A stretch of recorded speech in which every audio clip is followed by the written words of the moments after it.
You think power means being surrounded by people, advisors, allies, friends, smiling faces, nodding along, clapping when you speak, raising glasses when you win. But tell me, why does it still burn when they leave? Why does it tear at your chest when the very hands that once lifted you now reach for your place? You chase the illusion of connection, thinking influence means safety. But the higher you rise, the more you see. Power doesn't attract loyalty, it exposes its limits. And those limits, they come fast, sharp, and from the ones closest to you. The Stoics warned us, the nearer a man comes to a calm mind, the closer he is to strength. Not applause, not validation. Strength. Real strength stands in silence, not on stages. It listens more than it speaks. It chooses solitude, not because it's easy, but because it's necessary. You want power. First, you must learn to stand alone. Strip away the noise, strip away the comfort. Ask yourself, without the claps and the company, who are you really? If that question unsettles you, good. That's where the path begins. Also consider subscribing, for the part of you that's tired of pretending, for the part of you that's ready to rise, not in status, but in self-mastery. This is the Stoic path. Walk it with purpose. Walk it alone. At first, it feels like progress is a shared experience. You take your first steps towards something greater, and the world seems to cheer for you. The faces are warm, the voices reassuring. Everyone loves the beginning. Everyone loves a climb that hasn't threatened their position yet. But as you keep moving upward, you start to feel the weight of the silence creeping in. Not because you've changed into someone cruel or distant, but because you've started choosing. You start selecting which voices you allow near your thoughts, which hands you allow near your work. And slowly, almost quietly, the crowd becomes a small circle, then a line, then sometimes just a shadow behind you. The truth is, power was never meant to be a group activity. It's not the result of how many people you can gather, but how many you have the courage to walk away from. The people who once supported you will often feel betrayed, not because you harmed them, but because you grew without their permission. You made decisions they weren't a part of, and in their eyes, that's disloyalty. But in truth, it's the only way real growth happens. Power demands boundaries, not all at once, but gradually, like a fortress built brick by brick, thought by thought, until it becomes clear that not everyone is meant to enter. Not everyone should have a key. And here's where it gets uncomfortable. The ones who complain the loudest about your distance are usually the ones who benefited most from your closeness. They weren't there for your discipline, your clarity, your vision. They were there for the warmth of your fire, and when you stopped burning for them, they left cold. That's when it hits you. You didn't lose them. You filtered them. Without even knowing it, your journey began to do what all real transformations do.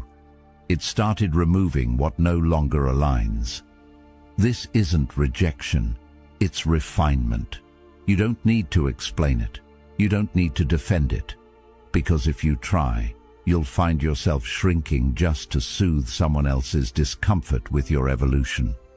And the moment you do that, you've already stepped down from the path you were meant to walk. It's lonely, yes, but not in the way people think. You're not aching for more company. You're yearning for clearer air, for the kind of silence that sharpens you instead of softening you, the kind of space where your thoughts don't get interrupted by noise that's only pretending to be support. And when you reach that level of stillness, you begin to understand why the Stoics valued solitude not as isolation, but as alignment. Marcus Aurelius said, "The nearer a man comes to a calm mind, the closer he is to strength." And calm doesn't come in crowded rooms filled with ego and expectation. It comes when you choose peace over popularity, stillness over applause, self-trust over validation. This isn't about arrogance. It's about responsibility. When you're building something that matters, your business, your purpose, your mind, you can't afford to carry everyone with you. Some people are heavy in the worst way, not because they're bad, but because they're not built for the weight you're meant to lift. And every time you lower your standards to keep someone comfortable, you lower your altitude. You trade clarity for closeness. And closeness, when it comes with noise, eventually clouds everything you once saw so clearly. People will misunderstand this. They'll call it selfish, cold, detached. Let them. Because the truth is, the people who matter will understand that boundaries aren't walls. They're filters. Filters that keep your mind clear, your mission focused, and your heart safe from unnecessary chaos. And the ones who don't understand, they were never with you to begin with. They were just nearby. There's a difference. The strange thing is, as the circle tightens, your vision sharpens. You stop seeking advice from every direction. You start listening to the few who actually understand. And even then, you treat every opinion as a suggestion, not a command. You learn to carry your own compass, because once you've spent enough time listening to yourself in solitude, the noise of others starts to sound like static, not evil, not threatening, just irrelevant. Power doesn't require a spotlight. It doesn't need a crowd chanting your name. It lives in the person who can sit alone with their decisions and not flinch, who can lose approval and not panic, who can walk away from praise and not look back for confirmation. That's real power, the kind that doesn't sway with popularity or crumble under pressure. And the people who reach this place, they're rarely loud. They're not explaining themselves. They're not chasing optics. They're just doing the work, quietly, consistently, unbothered. You begin to realize the climb was never about being seen. It was about seeing clearly. And the higher you go, the less you need, the less you speak, the more you observe, the more you understand that true power isn't having influence over others. It's not needing it. It's being okay with not being understood, with being misread, with being alone, not as a punishment, but as a form of protection. And yet even here, solitude isn't emptiness. It's presence. Presence with your thoughts, your values, your direction. You see things as they are, not as others try to paint them. You don't get distracted by flattery or shaken by criticism. You listen, but you don't absorb everything. You engage, but you don't entangle. And that's the quiet discipline most people never reach, not because they can't, but because they won't let go of the comfort that comes with being surrounded. What most people call loneliness, the powerful call alignment. And in that alignment, everything unnecessary falls away. Drama, distractions, performative support. You trade noise for peace, attention for clarity. You stop being available to everyone and start being deeply present for the few things that actually matter. And when you live that way long enough, you stop missing the crowd.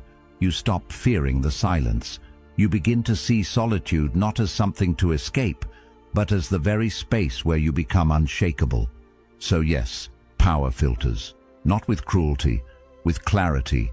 It separates what's essential from what's convenient, what strengthens you from what distracts you, what's real from what's performative. It's not about walking away from people. It's about walking toward your truth and accepting that most won't follow you there. And in the rare moments when someone does, you'll know they belong. Not because they pushed to stay close, but because they chose the same silence, the same discipline, the same path. You won't need to explain it. You'll just know.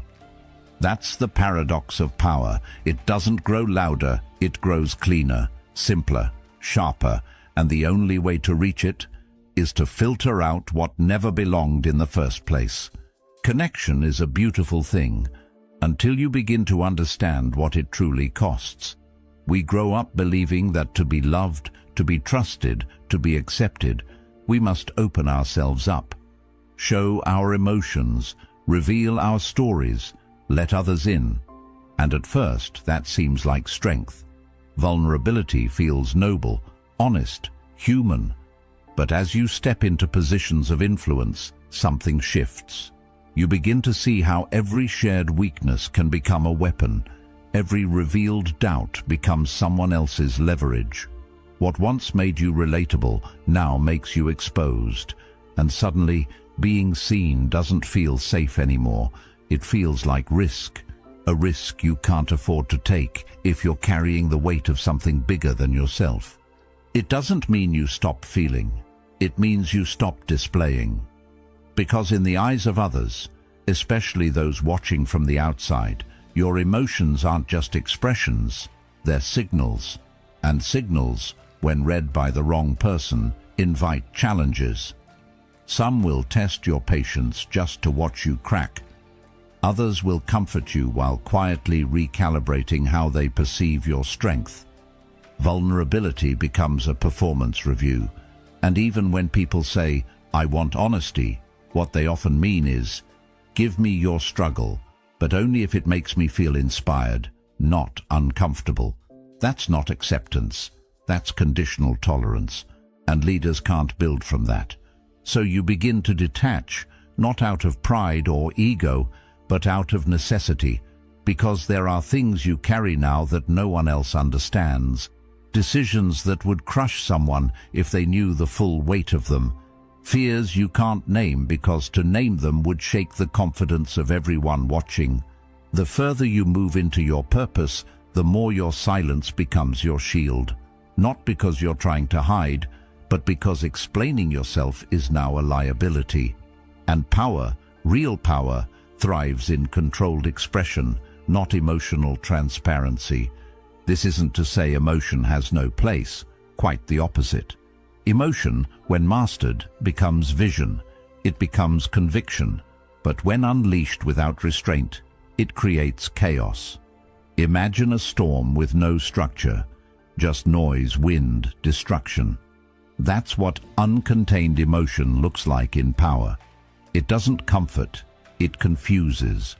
And confusion is the first crack in your foundation. Becoming who you truly are often requires walking through silence, alone. It requires letting go of the need to be constantly understood, even by those closest to you. Because when you are tasked with carrying vision, clarity must come before closeness, and sometimes the very people you long to connect with are not capable of holding the full depth of your truth without misinterpreting it. You begin to see relationships differently, not with suspicion, but with precision. You stop spilling everything to feel less alone. You learn that connection is sacred, not casual. That some emotions are meant to be transmuted internally, not shared publicly. And the fewer people who have access to your internal world, the more protected your purpose becomes. Not everyone should know what keeps you up at night. Not everyone should be invited into the furnace where your strength is forged. This doesn't make you cold. It makes you clear. There is a difference. Coldness is indifference. Clarity is responsibility. And when you operate from clarity, you begin to notice how often people equate closeness with entitlement. They want access, but not accountability. They want presence, but not pressure. And the moment you withhold something, your time, your thoughts, your feelings, they claim you've changed, that you've become distant. But in truth, you've just become aware. That awareness reshapes how you communicate. You speak less, but with more weight. You listen more, but absorb less. You offer guidance, but rarely seek validation, because validation, when it becomes a need, becomes your leash. And the powerful cannot afford to be leashed, not by praise, not by criticism, and especially not by emotional dependency. You will still feel deeply. You'll still wrestle with doubt. You'll still crave intimacy, but you'll start choosing solitude over superficial closeness. Not because you want to suffer alone, but because you understand that most people aren't asking to help carry your burden, they're asking to be entertained by it. That sounds harsh, but it's true. When you lead, people become curious. They want to peek behind the curtain. They want to know the story, the struggle, the raw truth. But very few are prepared to sit with that truth without distorting it to fit their own narrative. And so, you stop offering it freely. You start protecting your peace like it's oxygen. Because it is. Without peace, your decisions become reactive. Your leadership becomes emotional. Your focus dissolves. And in that blur, you become predictable. Predictability, when you are in a position of influence, is dangerous. It gives people a map to your mind, and those maps don't always end up in safe hands. You learn to be present without being porous, to show up without showing all, to speak with warmth, but not with weakness. This is not performance, it's preservation. Preservation of purpose, preservation of clarity, preservation of the self you've worked so hard to understand and build. You begin to see that connection doesn't have to mean exposure. It can be built through presence, consistency, depth, not constant emotional display. You don't close yourself off entirely. You become selective, intentional. You choose to connect through purpose, not just through pain. You connect through shared values, not shared wounds. And in doing so, the connections you do build become stronger, not louder, stronger, because they're not built on dependency, they're built on respect. Seneca wrote, "It is not the man who has too little, but the man who craves more, that is poor." And this applies not just to possessions, but to relationships. Craving constant closeness, constant reassurance, constant understanding, that's emotional poverty. Real strength is in the one who can sit in the unknown, in the misunderstood, and still remain steady. That steadiness doesn't mean you're unaffected. It means you're in control of how you express what you feel. The more influence you hold, the more important that control becomes, because people don't just watch what you say, they study how you carry yourself. Every word is measured, every reaction is interpreted, and in that spotlight, emotion isn't just a feeling, it's a signal. One you must learn to send with care, or not at all. So yes, connection requires vulnerability, but power demands a form of detachment. Not detachment from humanity, but from the impulse to be emotionally accessible to everyone, all the time. It's learning when to speak and when to hold back, when to share and when to remain silent, when to connect and when to protect. And as you walk this path, it gets quieter. The circle gets smaller, the conversations get deeper, and the responsibility gets heavier. But within that stillness, something profound happens. You stop reaching outward for safety, you start building it inward. And the more you do that, the less you need from the world around you. That's the paradox no one tells you. The more you detach from needing connection, the more intentional your connections become. The less you rely on being seen, the more you see clearly. And the less you give your emotions away freely, the more power they carry when you choose to speak. That's not coldness, that's maturity, that's clarity. That's the kind of power that doesn't shout. It simply stands, still, focused, untouchable. There's this image we carry when we hear the word fortress, stone walls, gates that never open, high towers and a moat between us and the world. But that's just architecture. The real fortress isn't made of stone or steel.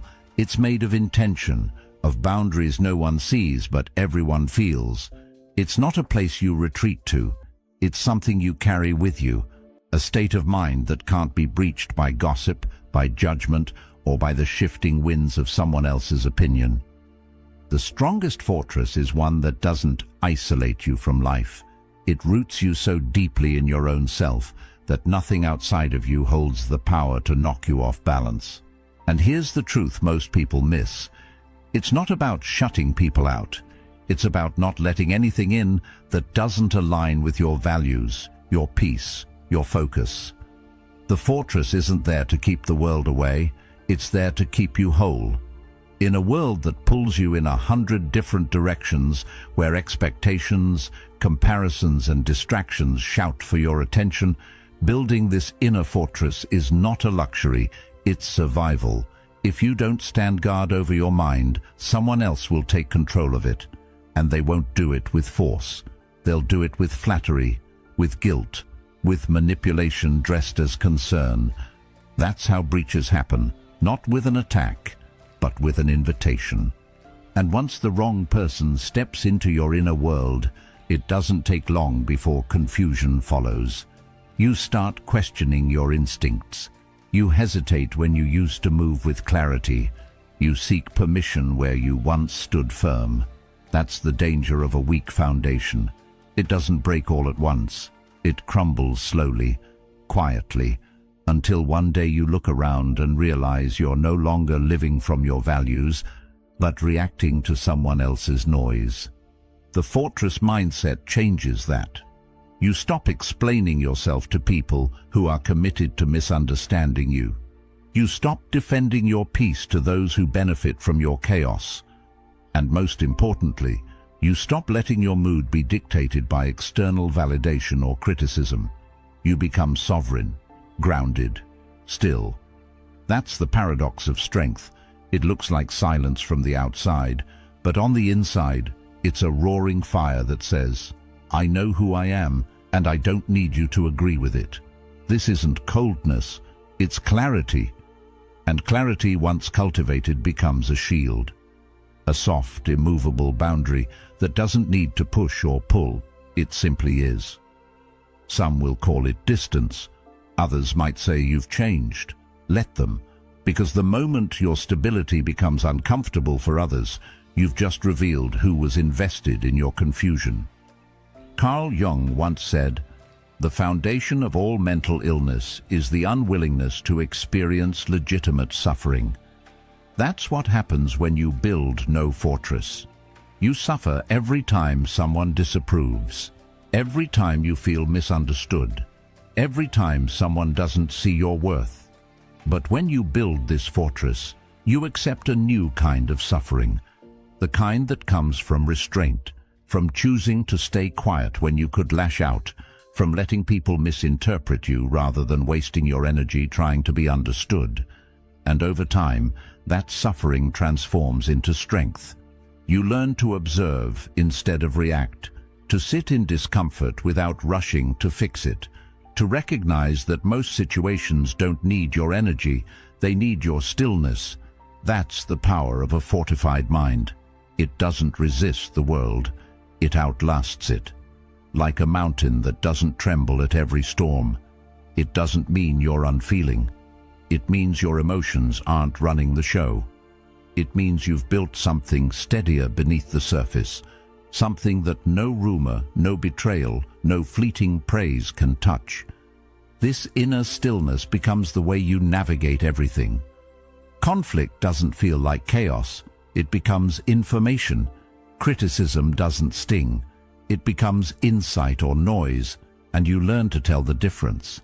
Praise doesn't intoxicate, it simply passes through. And betrayal? Betrayal no longer breaks you because you're not living in a way that relies on others to hold you together. That's what makes you untouchable, not because nothing happens to you, but because nothing outside of you decides who you are. But don't mistake this for isolation.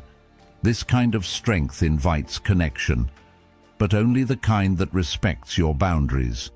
It allows for love, but not at the cost of self-abandonment.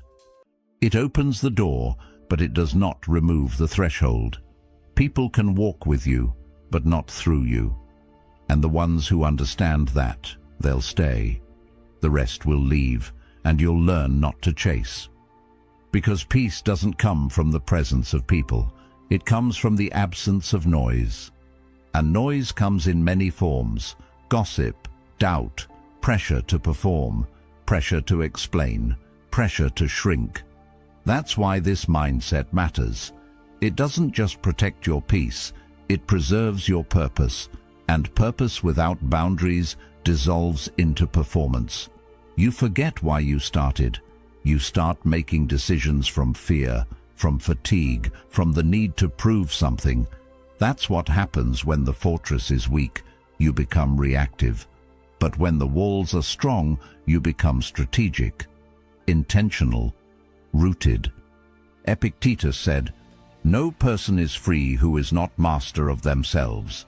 That mastery begins in the mind, in the discipline to hold your ground when the world pushes, in the wisdom to say no, not with anger, but with certainty, in the courage to walk away from anything that tempts you to betray your own integrity. That is the essence of the fortress. It doesn't control others. It controls your response to them. And in that control, there is freedom. A mind like that doesn't need applause. It doesn't need reassurance. It doesn't even need to be understood. It just needs to be aligned with truth, with purpose, with something deeper than the moment. And once you build that alignment, you'll start to see things for what they are, not what you hoped they would be. That clarity may cost you relationships, opportunities, comfort, but it will give you something far more valuable: consistency, direction, inner power. And as that power grows, you begin to move differently, not faster, not louder, just with more precision. You no longer feel the need to explain yourself to everyone. You choose where your energy goes. You become less accessible to drama and more available to purpose. You let go of the need to be liked and embrace the freedom to be real. And with every boundary held, your mind becomes quieter, your heart becomes lighter, your path becomes clearer. That's the fortress. It's not a wall that keeps the world out. It's a foundation that keeps your strength in. It doesn't make you hard, it makes you whole. It doesn't make you distant, it makes you discerning. And when the storms come, as they always do, you don't fall apart, you don't break, you remain. Still, clear, untouched. Not because nothing tried to shake you, but because you finally built something that nothing could move. Betrayal doesn't begin with a knife. It begins with trust, with comfort, with the soft moments where your guard is down and you believe, just for a second, that someone sees you and would never harm you. That illusion is the real danger, because betrayal doesn't come from strangers. It doesn't shout from a distance. It whispers from the seat beside you, from the friend you called family, from the colleague you mentored, from the one who knew the way in, not by force but by invitation. And once you've been betrayed not once but several times, you start to realize something that cuts deeper than any act itself. Betrayal is a pattern, not a surprise. It's not always malicious. Sometimes it's born of weakness, of jealousy, of desperation. But the outcome is always the same. You're left holding the broken pieces of something you thought was solid, and the instinct is to ask why, to replay every conversation, to blame yourself for not seeing it coming. But the truth is, the clues were always there, subtle, overlooked, dismissed in the name of friendship. That's how betrayal always works. It hides behind familiarity. It blends in with loyalty until the moment it doesn't. And by the time you realize it, it's already done its damage. You learn quickly that closeness isn't the same as alignment, that just because someone walks with you doesn't mean they're walking for the same reasons. Some walk beside you because they believe in where you're going.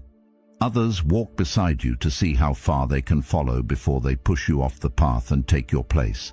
And it's painful, not just because of the loss, but because of the clarity it forces on you.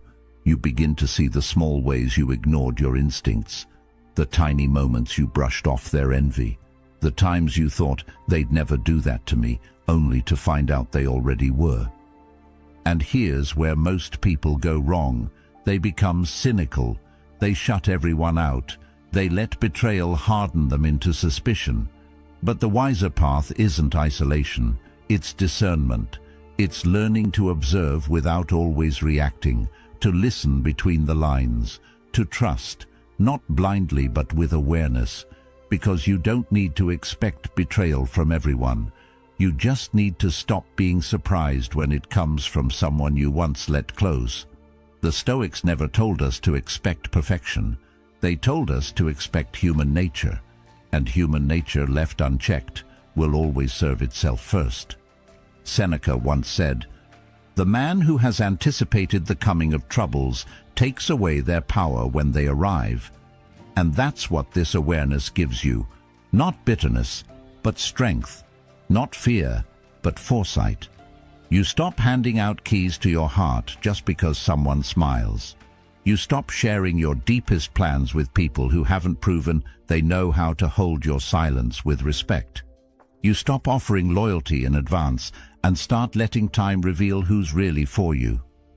What you start to notice is that betrayal always has a rhythm. It follows the same sequence: intimacy, comfort, subtle shifts, then the break. And if you pay attention, you'll catch the signs before the break happens. A certain look when you succeed, a subtle distance when you need support, a shift in language, less we, more me. It's not paranoia, it's pattern recognition. And the longer you live with clarity, the easier it is to see. But what makes betrayal so destructive isn't just the act. It's what it does to your belief in connection. It makes you question the good ones. It makes you hold back with people who've done nothing wrong. And if you're not careful, it poisons your view of loyalty altogether. That's why the fortress of the mind matters. That's why the filters you build aren't cold. They're necessary. Not because everyone is out to get you, but because not everyone is meant to go where you're going. And some people, even those you love, will try to sabotage you just to keep you close, because your growth makes their stagnation unbearable. There's a quiet violence in betrayal that doesn't come from anger. It comes from comfort. The person who betrays you doesn't do it with malice in their eyes. They do it with the belief that you'll recover, that you'll understand, that they had no choice. They justify it. They reframe the story in their favor. And that's what makes it sting: the absence of accountability. The betrayal is compounded by the fact that they believe they're still the victim. But you don't have to carry that weight. You don't have to seek justice from the person who fractured your trust. You don't have to win the argument or even confront them. You just have to decide, this chapter ends here. No more energy, no more access, no more wondering if it could have been different. Because it wasn't, and the only way forward is forward, without them. Carl Jung once observed that shame is a soul-eating emotion, and betrayal often carries shame, not just for what they did, but for what you didn't see. You blame yourself, you feel foolish, exposed.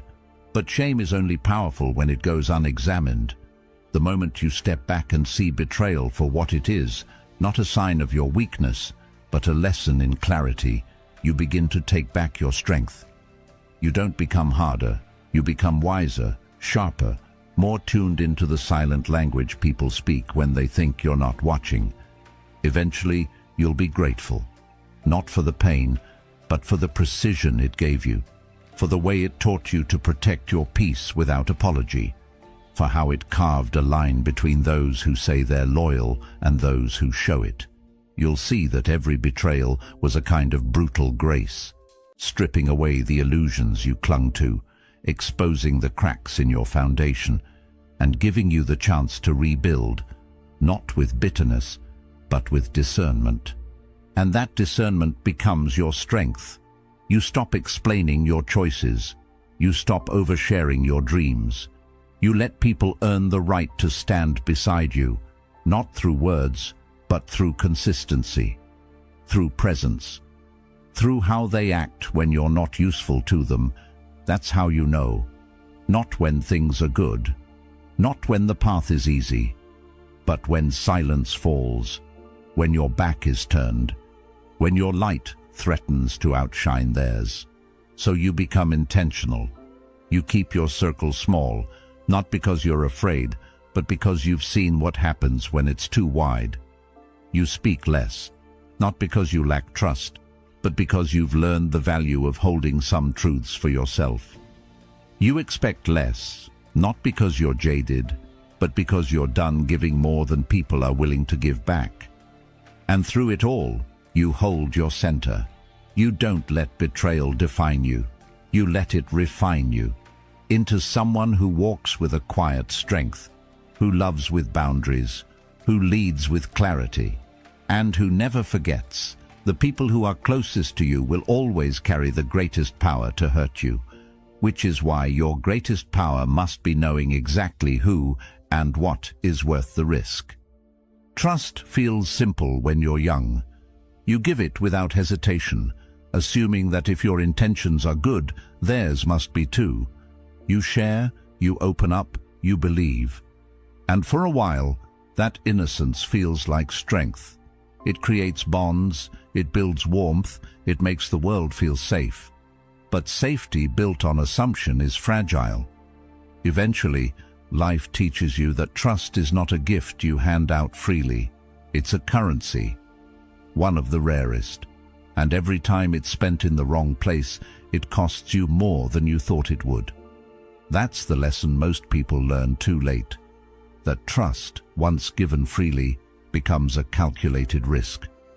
The higher you climb in life, emotionally, professionally, spiritually, the more that risk increases, because now your decisions carry weight, your words echo further, your vulnerabilities, once harmless, now become tools in someone else's hands if they choose to misuse them.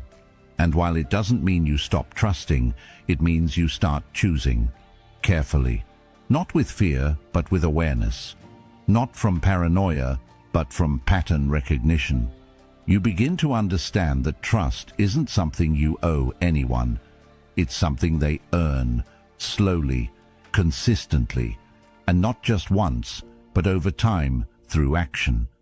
There's a kind of grief in that realization, because it means letting go of the idea that you can fully relax in every room, that you can be fully seen by every person who claims to care. It means that even the people closest to you have limits, and that proximity doesn't equal loyalty. That truth stings at first, but it also sharpens you. You stop mistaking charisma for character. You stop equating shared history with shared intention. And most importantly, you stop confusing kindness with alignment. To be powerful is to be deliberate, not defensive, not closed off, just intentional. You understand that trust isn't just about what someone says, it's about what they do when it's inconvenient for them, when no one is watching, when they have nothing to gain. That's the test most people fail, not because they're evil, but because they haven't done the work to hold someone else's trust with care. And trust, when placed in unsteady hands, doesn't just break, it backfires. This is why the wise grow quieter, why they speak less, share less, move more in silence. Not because they've lost faith in people, but because they've found peace in being selective. They've learned